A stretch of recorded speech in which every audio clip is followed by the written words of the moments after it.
പിതാവിൻ്റെയും പുത്രൻ്റെയും പരിശുദ്ധാത്മാവിൻ്റെയും നാമത്തിൽ ആമേൻ. പ്രിയൻ്റെ പ്രാതലിലേക്ക് എല്ലാവർക്കും സ്വാഗതം. ഈ കഴിഞ്ഞ ദിവസം പ്രാർത്ഥിക്കുന്ന ഒരു ചേച്ചി എന്നോട് പറയുകയുണ്ടായി, അച്ഛാ, ജപമാല ചൊല്ലുന്ന വേളയിൽ എൻ്റെ മനസ്സിലേക്ക് ഒരു ആശയം കടന്നു വന്നു. മഹിമയുടെ 5-ാം രഹസ്യം രാജാവായ യേശുക്രിസ്തുവിൻ്റെ 2ാം വരവ് എന്ന രീതിയിൽ പുനർക്രമീകരിക്കുന്നത് നല്ലതായിരിക്കുമെന്ന്. നിലവിലുള്ള മഹിമയുടെ 5-ാം രഹസ്യം സ്വർഗീയ രാജ്ഞിയായിട്ട് പരിശുദ്ധ കന്യകമറിയം മൊഴി ധരിക്കപ്പെടുന്നു എന്നത്, മഹിമയുടെ 4ാം രഹസ്യമായ മറിയം സ്വർഗത്തിലേക്ക് സംവഹിക്കപ്പെട്ടു എന്നതിലേക്ക് കൂട്ടിച്ചേർത്താൽ പിന്നീട് 5-ാം രഹസ്യം നമുക്ക് രാജാവായി യേശുക്രിസ്തുവിൻ്റെ 2ാം വരവ് എന്ന രീതിയിൽ മാറ്റുവാൻ സാധിക്കും. ഞാൻ പറഞ്ഞു, നല്ലൊരു ആശയമാണ് ചേച്ചി, പക്ഷെ എനിക്കത് മാറ്റുവാനായിട്ട് സാധിക്കില്ല. യേശുവിൻ്റെ 2ാം വരവിനെക്കുറിച്ച് നമ്മൾ കഴിഞ്ഞ ആഴ്ച ധ്യാനിക്കുകയുണ്ടായി. ഈശോ മഹത്വത്തിൽ നമ്മളെ വിധിക്കുവാൻ വരുമെന്നുള്ള വചനഭാഗം നമ്മൾ കഴിഞ്ഞ ആഴ്ച വായിച്ചു കേൾക്കുകയുണ്ടായി. തീർച്ചയായും അവിടുന്ന് മഹത്വത്തിൽ രാജാവായിട്ടാണ് നമ്മളെ വിധിക്കുവാനായിട്ട് വരുന്നത്. കാരണം അവിടുന്ന് രാജാവാണ്, രാജാതി രാജനാണ്, ഇന്നും ജീവിക്കുന്ന രാജാവാണ്. അവിടുത്തെ രാജ്യമാകട്ടെ എന്നും നിലനിൽക്കുന്ന ഒരു രാജ്യമാണ്. പ്രിയപ്പെട്ടവർ, ഇന്ന് ആഗോള കത്തോലിക്ക തിരുസഭ ക്രിസ്തുവിൻ്റെ രാജ്യത്വ തിരുനാൾ സാഘോഷം കൊണ്ടാടുകയാണ്. ആ പ്രാർത്ഥിക്കുന്ന ചേച്ചി പറഞ്ഞത് നല്ലൊരു ആശയമാണെന്ന് എനിക്ക് തോന്നുന്നു. കാരണം അവിടുന്ന് സകലത്തിൻ്റെയും നാഥനാണ്, രാജാവാണ്, രാജാതി രാജനാണ്. ഇന്ന് ലോകത്ത് പലരും രാജാക്കന്മാരാകുവാൻ വേണ്ടിയിട്ടുള്ള പ്രയത്നത്തിലാണ്. പിടിച്ചടക്കുവാനും ആധിപത്യം പുലർത്തുവാനും ആക്രമിക്കുവാനും ഏത് നീചമായിട്ടുള്ള മാർഗങ്ങൾ ഉപയോഗിക്കുന്നവർ. ഒരു തുടർക്കഥ പോലെ ആയിരിക്കുന്നു റഷ്യയും ഉക്രൈനും തമ്മിലുള്ള യുദ്ധം, ഹമാസും ഇസ്രായേലും തമ്മിലുള്ള യുദ്ധം. ഇന്ത്യ എന്ന നമ്മുടെ മഹാരാജ്യത്ത് മറ്റൊരു യുദ്ധവും നരഹത്യം അരങ്ങേറുകയാണ് അങ്ങ് മണിപ്പൂരിൽ. ദിനം പ്രതി നിരവധി ആളുകളാണ് മരിച്ചു വീഴുന്നത്. ഞാനിവിടെ വ്യക്തമാക്കിയ സ്ഥലങ്ങളിൽ മാത്രമല്ല യുദ്ധങ്ങൾ അരങ്ങേറുന്നത്, മറിച്ച് ലോകത്തിൻ്റെ പല ഭാഗങ്ങളിലായി 20-ൽ പരം യുദ്ധങ്ങൾ നടക്കുന്നതായിട്ടാണ് അറിവ്. പക്ഷേ ചിലത് മാത്രമാണ് മാധ്യമങ്ങൾ റിപ്പോർട്ട് ചെയ്യുന്നത്. ചില യുദ്ധങ്ങൾക്ക് അമിതമായിട്ടുള്ള പ്രാധാന്യം ലഭിക്കുന്നുണ്ട്. ഇപ്പോൾ നടക്കുന്ന മുനമ്പം ഭൂമി പ്രശ്നത്തിലും കാണുവാനായിട്ട് സാധിക്കുക പിടിച്ചടക്കുവാനുള്ള വഖഫ് ബോർഡിൻ്റെ അധിനിവേശമാണ്. ഇവിടെ എല്ലാം ലക്ഷ്യം ഒന്ന് മാത്രമാണ്: സ്വയം രാജാവായിട്ട് അവതരിക്കുക, അധികാരം കൈയടക്കുക, അടക്കി ഭരിക്കുക മുതലായവ. എന്നാൽ രാജനായിട്ടുള്ള ഈശോ എന്ന രാജാവ് എപ്രകാരമുള്ള രാജാവാണ്? ഈശോ എന്ന രാജാവ് മറ്റുള്ള രാജാക്കന്മാരിൽ നിന്നും വളരെ വ്യത്യസ്തനാണ്. അവിടുന്ന് ലോകത്തിൻ്റെ കാഴ്ചപ്പാടിൽ നിന്നുമെല്ലാം വളരെ വ്യത്യസ്തമായിട്ടുള്ള രാജസങ്കല്പമാണ് യേശുവിൻ്റെത്. ഈ രാജാവിൻ്റെ സിംഹാസനം എന്നുള്ളത് കുരിശാണ്. എല്ലാ രാജാക്കന്മാരും പവിഴവും മുത്തുമൊക്കെ പതിപ്പിച്ച കിരീടം അണിഞ്ഞു നിൽക്കുമ്പോൾ ഈ രാജാവ് മുൾക്കിരീടം അണിഞ്ഞാണ് നിൽക്കുന്നത്. എല്ലാ രാജാക്കന്മാരും അതിവേഗത്തിൽ സഞ്ചരിക്കുവാനായിട്ട് 7 കുതിരകൾ ഘടിപ്പിച്ച രഥവുമായിട്ട് നീങ്ങുമ്പോൾ ഇതാ ഒരു രാജാവ് കഴുതപ്പുറത്താണ് സഞ്ചരിക്കുന്നത്.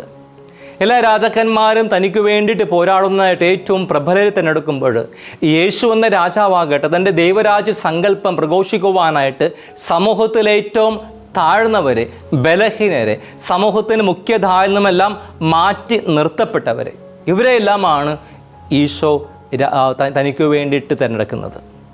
എല്ലാ രാജാക്കന്മാരും സമ്പത്ത് സ്വരുക്കൂട്ടി വയ്ക്കുവാനായിട്ട് ആഗ്രഹിക്കുമ്പോൾ യേശു എന്ന രാജാവ് പറയുകയാണ്, നിനക്കുള്ളതെല്ലാം വിറ്റ് ദരിദ്രർക്ക് കൊടുക്കുക, എന്നിട്ട് നീ വന്ന് എന്നെ അനുഗമിക്കുക. എല്ലാ രാജാക്കന്മാരും ശത്രുക്കളെ സംഹരിക്കുവാനായിട്ട് ആവശ്യപ്പെടുമ്പോൾ ശത്രുക്കളെ സ്നേഹിക്കുവാൻ പഠിപ്പിക്കുന്ന ഒരു രാജാവാണ് ഈശോ.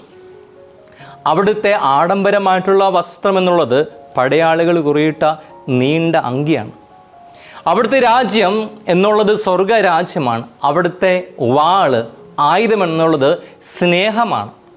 സ്നേഹം കൊണ്ടിട്ടാണ് അവിടുന്ന് ലോകത്തെ കീഴടക്കിയത്. ഇതാണ് യേശു എന്ന രാജാവിനെ മറ്റുള്ള രാജാക്കന്മാരിൽ നിന്നെല്ലാം വളരെ വ്യത്യസ്തനാക്കുന്നത്. അതുകൊണ്ടാണ് നെപ്പോളിയൻ ബൊണപ്പാർട്ട് എന്ന ഏകാധിപതി തൻ്റെ മരണനേരത്ത് ഇപ്രകാരം നിലവിളിച്ചത്: ഞാനും അലക്സാണ്ടറും സീസറും ചാർലമനുമെല്ലാം യുദ്ധങ്ങൾ കൊണ്ട് രാജ്യങ്ങൾ കീഴടക്കാൻ നോക്കി, എന്നാൽ ക്രിസ്തുവാകട്ടെ സ്നേഹം കൊണ്ട് മനുഷ്യ ഹൃദയങ്ങൾ കീഴടക്കി, അതുകൊണ്ട് അവൻ്റെ രാജ്യത്തിന് അവസാനമില്ല. വിശുദ്ധ ഗ്രന്ഥത്തിൽ പുതിയ നിയമത്തിലും പഴയ നിയമത്തിലും യേശു രാജാവെന്നുള്ള നിരവധിയായിട്ടുള്ള പ്രവചനങ്ങൾ, വ്യക്തമായിട്ടുള്ള തെളിവ് നമുക്ക് കാണുവാനായിട്ട് സാധിക്കും. യേശയ്യ 9:6 നമ്മൾ വായിക്കുന്നു: എന്തെന്നാൽ നമുക്കൊരു ശിശു ജനിച്ചിരിക്കുന്നു, ആധിപത്യം അവൻ്റെ ചുമലിലായിരിക്കും, സമാധാനത്തിൻ്റെ രാജാവ് എന്നവൻ വിളിക്കപ്പെടും. രാജാതിരാജനായ ക്രിസ്തു ദാവീദിൻ്റെ വംശത്തിലായിരിക്കും ജനിക്കുന്നെന്നുള്ള സൂചന ജെറമ്യ 23:5 സങ്കീർത്തനങ്ങൾ 132:11 നമുക്ക് കാണുവാനായിട്ട് സാധിക്കും. ജെറമ്യ 23:5 നമ്മൾ വായിക്കുന്നു: ഇതാ, ഞാൻ ദാവീദിൻ്റെ വംശത്തിൽ നീതിയുടെ ശാഖ മുളപ്പിക്കുന്ന ദിവസം വരുന്നു. കർത്താവ് അരുൾ ചെയ്യുന്നു, അവൻ രാജാവായി വാഴുകയും ബുദ്ധിപൂർവം ഭരിക്കുകയും ചെയ്യും. സങ്കീർത്തനങ്ങൾ 132:11 നമ്മൾ വായിക്കുകയാണ്. ദാവീദിനോട് കർത്താവ് ഒരു ശപഥം ചെയ്തു: അവിടുന്ന് പിന്മാറുകയില്ല, നിന്റെ മക്കളിൽ ഒരുവന് നിന്റെ സിംഹാസനത്തിൽ ഞാൻ ഉപവിഷ്ടനാക്കും. യേശുവിൻ്റെ രാജ്യത്വം എന്നേക്കും നിലകൊള്ളുന്നതും എസേക്കേൽ പ്രവാചകൻ പ്രവചിക്കുന്നതായിട്ട് എസേക്കേൽ 37:25 നമ്മൾ വായിക്കുന്നു: ഞാനെൻ്റെ ദാസനായ യാക്കോബിന് കൊടുത്തതും നിങ്ങളെ പിതാക്കന്മാർ അധിവസിതമായ ദേശത്ത് അവൻ വസിക്കും. എൻ്റെ ദാസനായ ദാവീദ് എന്നേക്കും അവരുടെ രാജാവായിരിക്കും. ഒപ്പം ദാനിയേൽ 7:14 നമ്മൾ വായിക്കുന്നുണ്ട്: എല്ലാ ജനതകളും ജനപദങ്ങളും ഭാഷക്കാരും അവനെ സേവിക്കേണ്ടതിന് ആധിപത്യവും മഹത്വവും രാജത്വം അവന് നൽകി. അവൻ്റെ രാജത്വം അനശ്വരമാണ്. ഇസ്രായേലിനെ ഭരിക്കുവാൻ ദാവീദ് വംശത്തിൽ പിറക്കുന്ന മിശിഹ വരുന്നത് ജെറുസലേമിൽ നിന്നായിരിക്കില്ല, എന്നാൽ ബെത്ലഹേമിൽ നിന്നായിരിക്കുമെന്ന് മിക്ക പ്രവാചകൻ പ്രവചനം നമ്മൾ കാണുന്നുണ്ട്. മിക്ക 5:2 നമ്മൾ വായിക്കുന്നത്: ബെത്ലഹേം എഫാത്ത, യൂദാ ഭവനങ്ങൾ നീ ചെറുതാണെങ്കിലും ഇസ്രായേലിനെ ഭരിക്കേണ്ടവൻ എനിക്കായി നിന്നും പുറപ്പെടും. തുടർന്ന് പുതിയ നിയമത്തിൽ നമ്മൾ വായിക്കുന്ന മത്തായി 2:2 ജ്ഞാനികൾ രാജാതിരാജനായ യേശുവിൻ്റെ ജനനത്തെക്കുറിച്ചുള്ള ഇപ്രകാരമാണ് അന്വേഷണം നടത്തുന്നത്. അവർ അന്വേഷിച്ചു, എവിടെയാണ് യഹൂദരുടെ രാജാവായി ജനിക്കുന്നവൻ? രാജാതിരാജന യേശുവിൻ്റെ ജനനത്തെക്കുറിച്ച് ഗബ്രിയേൽ മാലാഖ പരിശുദ്ധ അമ്മയ്ക്ക് നൽകുന്ന സന്ദേശം ഇപ്രകാരമാണ്: അവൻ്റെ പിതാവായ ദാവീദിന് സിംഹാസനം ദൈവമായ കർത്താവ് അവന് കൊടുക്കും, അവൻ്റെ രാജ്യത്തിന് അവസാനം ഉണ്ടാവുകയില്ല. രാജാതിരാജനായ ഈശോ പിലാത്തോസിനോട് എൻ്റെ രാജ്യം എന്താണെന്ന് യോഹന്നാൻ 18:36 വ്യക്തമാക്കുന്നുണ്ട്. യേശു പറഞ്ഞു, എൻ്റെ രാജ്യം ഐഹികമല്ല. ഈ രാജ്യം എന്താണ് എന്ന് കുറച്ചുകൂടി വ്യക്തത ഈശോ നൽകുന്നുണ്ട് നല്ല കള്ളനുമായിട്ടുള്ള സംഭാഷണത്തിൽ. ലൂക്ക 23:43 നമ്മൾ വായിക്കുകയാണ്: യേശു അവനോട് അരുളി ചെയ്തു, സത്യമായി ഞാൻ നിന്നോട് പറയുന്നു, നീ ഇന്ന് എന്നോടുകൂടെ പറുദീസയിലായിരിക്കും. രാജാതിരാജനായിട്ടുള്ള യേശു വിഭാവനം ചെയ്യുന്ന രാജ്യം എപ്രകാരമാണുള്ളത്? എന്താണ് ഈ രാജ്യത്തിൻ്റെ സവിശേഷതകൾ? കർത്താവിൻ്റെ രാജ്യത്തിൻ്റെ ആദ്യത്തെ പ്രത്യേകത അത് സ്നേഹമാണ്. ഇന്നിൻ്റെ ലോകത്ത് മനുഷ്യ ഹൃദയങ്ങൾ സ്നേഹം വറ്റിപ്പോകുന്നു. മനുഷ്യർ സ്നേഹിക്കുവാനായിട്ട് മറന്നുപോകുന്നു. സ്നേഹവും ഹൃദയവും നഷ്ടപ്പെട്ടതായി തോന്നുന്ന ഒരു ലോകത്തിൻ്റെ പശ്ചാത്തലത്തിൽ യേശുവിൻ്റെ തിരുഹൃദയത്തെ കേന്ദ്രീകരിച്ച് ഫ്രാൻസിസ് മാർപ്പാപ്പ എഴുതിയ ഒരു പുതിയ ചാക്രിക ലേഖനമാണ് ദിലെക്സിനോസ്. യേശുവിൻ്റെ തിരുഹൃദയത്തിൽ ഉൾക്കൊള്ളുന്ന മാനുഷികവും ദൈവികവുമായ സ്നേഹത്തിൻ്റെ പ്രമേയത്തെയാണ് ഫ്രാൻസിസ് മാർപ്പാപ്പ ഈ ചാക്രിക ലേഖനത്തിലൂടെ നമ്മളോട് സംസാരിക്കുന്നത്.